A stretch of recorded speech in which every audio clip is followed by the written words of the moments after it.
Mindfulness is defined as a mental state achieved by focusing one's awareness on the present moment, while calmly acknowledging and accepting one's feelings, thoughts, and bodily sensations, used as a therapeutic technique. Put simply, purposely paying attention to one's emotions non-judgmentally in the present moment. This can be achieved through meditation and other forms of relaxation. Earlier this year, there was a research study done at a Taiwanese factory to measure the effects of mindfulness practice. 58 workers participated in a mindfulness-based intervention once a week for 8 weeks, where they would practice being mindful with each other and learn new techniques on how to do so.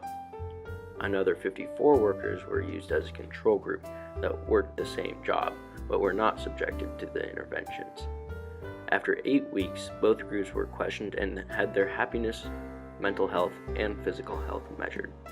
It was found that the group that went under the interventions were significantly happier and had lower psychological distress, lower prolonged fatigue, and lower perceived stress than the other group. People around the world have been using mindfulness to improve their lives in many ways.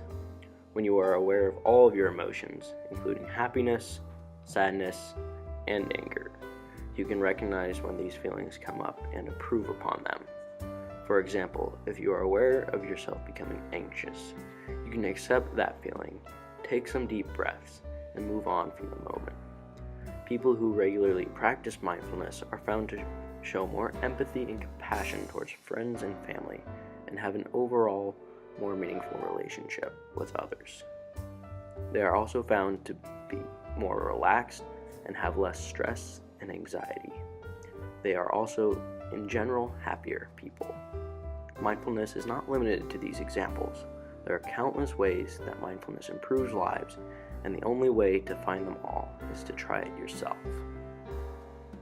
Mindfulness is a very useful tool in daily life. I myself have learned to use it in certain situations. For example, during the football season, I would beat myself up when I dropped a pass or missed a tackle. I would think about it so much that it would bring my attitude down.